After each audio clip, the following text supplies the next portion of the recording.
Xanlıqların ərazisini xəritədə yadda saxlamağa çalışırsınız. Onu məşq eləmək lazımdır daima, çünki suallar xəritə üzərində qurulur. Xanlıqlar necə yarandı sualında biz sizdən artıq cavablandırmışıq. Səbəbləri mütləq yadda saxlamaq lazımdır. Yəni, burada ayrı, məsəl üçün, natural təsərrüfat iqtisadi səbəbdir. Ayrı-ayrı vilayətlərdə müxtəlif pul və ölçü vahidlərin tətbiqi, yəni bu özü də iqtisadi səbəbdir. Feodalların müstəqilliyə can atması siyasi səbəbdir. Nadir Şahın qətli siyasi səbəbdir. Hakimiyyət ilə mübarizə, mərkəzi hakimiyyətin zəifləməsi, bütün bunlar hamısı yenə də siyasi səbəbdir. Bu səbəbləri sadəcə yadda saxlamağa çalışın. Yəni, qısa mənaca ondan ibarətdir ki, yəni xanlıqlar Nadir Şah öləndən sonra Azərbaycanda mərkəzi hakimiyyət boşluğu yarandı. İri feodallar müstəqil siyasəti yürüdürdülər deyə vahid mərkəzləşmiş dövlət şəklində birləşə bilmədilər və nəticədə Azərbaycanda 20-yə yaxın xırda dövlətlər yarandı. Həmən dövlətləri xan idarə etdiyi üçün xanlıq adlanırdı. Amma sizə qeyd eləmişdik, daha xırda dövlət qurumlarda var idi ki, məlikliklər, sultanlıqlar və bir Carbalakəli cəmaatlığı. İndi isə Şəki xanlığı ilə bağlı danışaq. Şəki xanlığının əslində yaranmasını Nadir Şah, yəni Əfşarlar dövləti dövründə öyrənmişdik ki, Hacı Çələbi, xatırlayırsınız, onu Nadir şəkillərin şikayətinə son qoymaq üçün öz vəkili təyin etmişdi Şəkiyə. O isə gəlib burada Məlik Nəcəfin işlərinə qarışır və Məlik Nəcəf şikayət etmişdi, xatırlayırsınız. Birinci dəfə şikayətdən sonra Nadir onu bağışlayır, amma ikinci dəfə Nadir onu çağırdıqda getmir və Məlik Nəcəfi öldürür, tərəfdarlarla birlikdə Şəkidə özünü müstəqil xan ilan edir və bununla da Azərbaycan tarixində ilk müstəqil xanlıq yaranmış olur. Yəni 1743-cü ildə. Onun hakimiyyəti 55-ci ilə kimi davam edəcək. Deməli, Şəki xanlığı və təsəvvür edin ki, Hacı Çələbi hələ Nadir Şahın sağlığında Nadirə qarşı döyüşmüş bir insan olub. Yəni, gələsən, görəsən qalasında 3 il 1744-46 bilirsiniz. Yəni, Hacı Çələbini o dövrdə Azərbaycana tanımayan yox idi. Böyük bir xalq üsyanının rəhbəri olub, yəni Nadirə qarşı mübarizə aparıb. Ona görə də o yaranandan digər xanlıqlarda nisbətən çox böyük nüfuza malik olub. Hətta fikir verin, Osmanlı dövləti ilə ilk diplomatik əlaqələr yaradan xanlıqlardan biri olub. Bəli, onun mədəni maarif tədbirlərini görsəniz, məscid, mədrəsə, belə şeylər tikməkdən məşğul olub, vergi sistemini nizama salıb, yəni bu deməkdir ki, deməli o vergi islahatı keçirib, bu da çox vacib bir məqamdır ki, buna diqqət edin. Azərbaycan tarixində 4-5 xanlıq var ki, Azərbaycanı vahid dövlətə birləşdirməyə çalışıb. Bunlardan bəlkə də birincisi Şəki xanlığıdır, Hacı Çələbi. Amma bu da diqqətli olun, çünki Hacı Çələbinin birləşdirdiyi yerlər var, birləşdirə bilmədiyi yerlər var. Ona görə diqqətli olaq. Bax, ən birinci ilə Nadir Şah öldükdən sonra 47-ci ildə dərhal o qonşuda Qəbələ, Qutqaşın və Ərəş sultanlıqlarını tabiləyirik. Bax, burada onları görə bilirsiniz. Yəni, Şəkin ətrafında Qəbələ, Qutqaşın, Ərəş var. Bu 3 dənə bölgəni Şəki birləşdirmişdi. Daha sonra o 1747-ci ildə fikir verin Təbrizə yürüş edib. Bax, buradan, yəni bu gəlib düz Təbrizə kimi gedib. Niyə Təbrizə? Yəni, Təbriz bilirsiniz, həmişə Azərbaycanın ən böyük şəhəri hesab olunub. Təbrizi tutmaqdan bütün Azərbaycanın birləşdirməsini başa çatdırmaq mümkün idi. Amma tuta bilməmişdi. 1748-ci ildə isə Şamaxı xanı ilə birlikdə Qarabağa yürüş edib. Bu hadisəni Qarabağ xanlığını keçərkən biz daha geniş sürətdə keçməyə çalışacağıq. Burada Qarabağ xanlığını görürsünüz. Sadəcə qısa bir dənə deyim ki, bu Bayat müharibəsi adını almışdı və həmən müharibədə Hacı Çələbi məğlub olmuşdu. Yəni, gördüyünüz kimi ikinci tutmaq istədiyi xanlıq Qarabağ idi, onu da tuta bilmədi. İlini yadda saxlayırsınız, xəritədə yerini saxlayırsınız və onun müttəfiqi Şamaxı xanından başqa Qarabağın məliklikləri də onun müttəfiqi olub. Deməli, bu dövrdə Azərbaycan xırda dövlətlərə parslandığı bir vaxtda qonşu Gürcüstan isə, qonşu Gürcüstanda güclü Kartli Kaxetiya çarlığı dövlət var idi. Yəni, bu, onlar 1762-ci ildə, yəni Kartli Kaxetiya çarlığı adlanır. Kartli Kaxetiya ayrı-ayrı dövlət olub, 62-də vahid dövlətdə birləşiblər. Bax, Azərbaycanın dağınıq halında olmasından istifadə edən Kartli Kaxetiya Azərbaycana tez-tez yürüşlər edirlər və fikir verin burada bu ifadəyə, yəni Azərbaycanın qərb torpaqlarını tutmaq istəyirdilər də və tarixən Orta Əsrlər dövründə Bizans erməni gürcülər Azərbaycana niyə basqın edirlər? Həmişə qərb torpaqlarını tutmaq istəyirdilər. İndi də Şəkinin payına düşüb, məhz onlar qərb torpaqlarını qorumaq, yəni onların öhdəsində idi. Vaxtı ki, bilirsiniz, Şəki hakimliyi olub, Oyrat qəbiləsi tərəfindən idarə olunurdu. Onlar həmişə gürcülərə qarşı mübarizə aparıb, bölgənin gürcüləşdirilməsinə qarşı mübarizə aparıblar daima. İndi bunlar və bunların əsas, yəni fikir verin, Qazax Şəmşədi sultanlıqlarını, Çar Balakən cəmaətliyini, Gəncəni, hətta Qarabağı belə tutmağa daima cəhd göstərib. Kartli Kaxetiya. Bu çox vacib məsələdir. Bunlardan bilirsiniz ki, Qazax Şəmşədi, bir də Borçalını Nadir şah seçilərkən Muğan qurultayında o Qarabağ Bəyləbəy onu hakimiyyətini tanımadığı üçün bu əraziləri gürcülərə vermişdi. Yəni, bu ərazilər onsuz da onların hakimiyyəti altında idi. Amma bunların içərisində Çar Balakənə yürüş edəndə, Çar Balakən də xəritədə fikir verin, düz Şəkini, yəni Şəkidən yuxarıdadır, aralarında bir də İlisu sultanlığı var və ona görə Şəki daima Çar Balakənə dəstək verir gürcülərə qarşı mübarizədə. Bax, 1751-ci ildə Gürcülər bura basqın idi, Hadisə Ələbəy gürcüləri məğlub edib buradan çıxartmışdı. Amma bu hadisədən sonra Gürcü çarı gördü ki, yəni tək başına gücü çatmayacaq da Şəki xanına qarşı mübarizə. Ona görə məşhur ənənəvi siyasət, yəni hələ qədim Roma senatının parsıla hökmranlıq et siyasəti, onun mahiyyəti nə idi? Düşmənlərin arasında ədavət yarat ki, sənə qarşı birləşə bilməsinlər. Bax, bu siyasətdən istifadə və bunun üçün də o Azərbaycanın digər xanlarına müraciət edir. Ki, yəni siz nə oturub gözləyirsiniz? Gözləyirsiniz ki, Şəki xana Hadisə Ələbəy güclənib gəlib sizi də tutsun.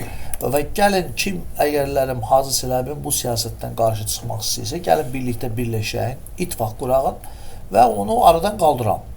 Və belə olanda əvvəlcə Gürcü çarı 2-ci İraklinin bu təklifinə deməli Qarabağ xanlığı səs verir və bunlar qərara gəlirlər ki, Gəncə xanlığı yaxınlığında Qızılqaya adlı yerdə görüşsünlər və burada qərar versinlər. Ən maraqlı məsələ elə burada baş verir. Fikir verin, bunlar buraya gəlib görüşəndə Qızılqayada, burada görüşəndə bu hadisə burada, bu cədvəldə daha aydın görmək olar. Yəni 52-də oldu, təşkilatçı 2-ci İrakli idi.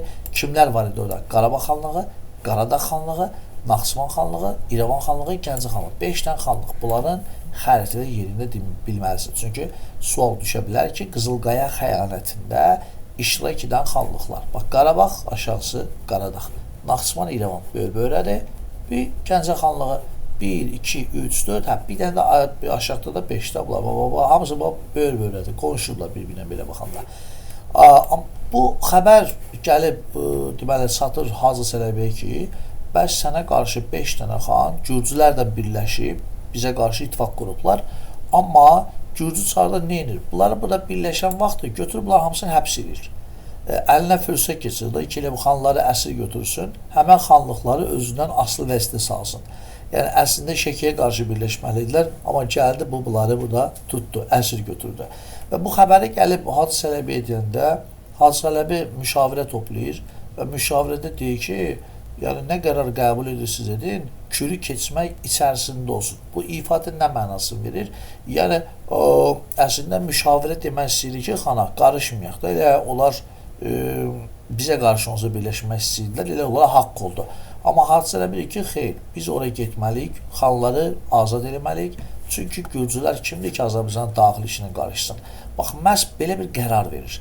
Və 1752-ci Hadisə Ələbəy oraya yürüş edir və Qızılqaya adlı döyüşdə həmən yerdə gürcüləri məğlubiyyətə uğradır, xanları əsirlikdən azad edir, hətta bu da çox vacibdir, gedir Qazax, Şəmşədil, Borçalı, Nadirin gürcülərə verdiyi bu əraziləri də geri qaytarır və bunları birləşdirir Şəkiyə. Bu da çox vacib məqamdır, buna diqqət edin. Dəfələrlə bunu oxuyun. Diqqət edin ki, hansı ərazi tutur. Yəni, buna qədər haram tutmuşlar Hadisə Ələbəy. Əvvəl Qəbələ, Qutqaşın, Ərəb sultanlıqlarını tuta bilmişdi.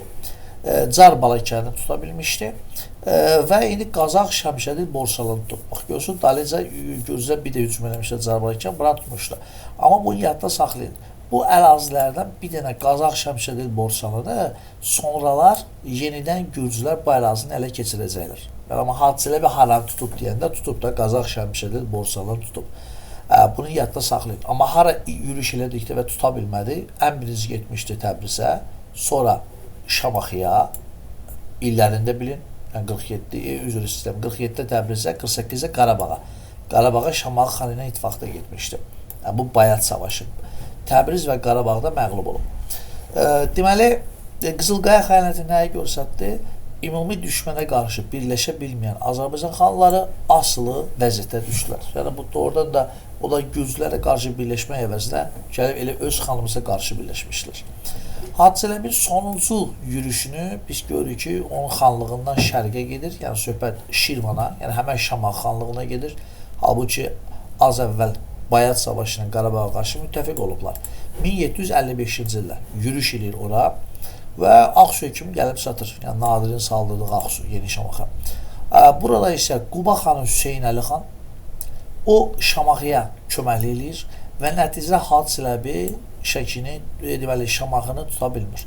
Fikir veririz, Hacı Çələbi 3-cü yürüyüş etdiyi xanlıq idi ki, onu da tuta bilmədi. Bu da çox vacib bir məqamdır ki, bunu da yadda saxlayın. Beləliklə, xanlıqlar arasındakı müharibələr, xarici dövlətlərin müdaxiləsi, iqtisadi imkanların məhdudluğu Hacı Çələbini Azərbaycanı birləşdirmə imkan verməyib. Sual, yəni Hacı Çələbi Azərbaycan torpaqlarını birləşdirə bilməməsinin səbəbləri deyilərsə, bu 3 dənə faktı deyərsiniz. Xalqlar arasında müharibələr var idi, xarici dövlətlər müdaxilə edir, söhbət Gürcülərdən gedir, iqtisadi imkanlar, yəni natural təsərrüfatı, bunu başa düşdünüz. Hacı Çələbidən sonraki dövr şagirdlər. Burada Dövlət İmtahan Mərkəzi bundan bağlı çox belə dərinliyə getmir açığı. Burada nəyə fikir verin? Bundan sonra Ağa kişi olub hakimiyyətdə. Bir dənə oğlun adını yadda saxlayın. Bəli, Qaynatası tərəfindən öldürülüb, ehtiyac yoxdur. Məhəmməd xan adında xan olub burada. Bax elə Qazqumux hakimidir bu. Xatırlayırsınızsa, Surxay xanın oğludur da o vaxtı birinci San Mirzə Surxay xan kömək edir, ikinci San Mirzə onun oğlu Məhəmməd. O söhbət bundan gedir. O da bir 40 gün burada hakimiyyətdə olub. Bunu yadda saxlayın. Hüseyn xan, bax xüsusilə Hüseyn xana yadda saxlamağa çalışın. Çünki Hacı Çələbidən sonra nisbətən güclü xan bu olub. Bunu burada nə görürük ki, məsələn, əvvəlcə fikir verirsinizsə, hakimiyyətə gələndə o Qubalı Fətəli xan köməklik eləmişdi. Ona görə Qubalı Fətəli ilə müttəfiq olub. Amma sonra Şamaxı xanlığı uğrunda mübarizəyə başlayırlar Şəki ilə Quba arasında. Bunların ittifaqı pozulur. Bunun 1767-ci ildə onlar müqavilə bağlayırlar və Şamaxı xanlığını öz arasında bölüşdürürlər.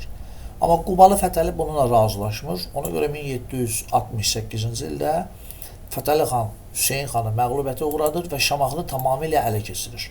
69-cu ildə isə Fətəli xan yenidən müqavilə bağlayır Şəki ilə. Bu çox önəmli müqavilədir. Hətta bir dəfə səhv eləmirəmsə qəbula düşüb.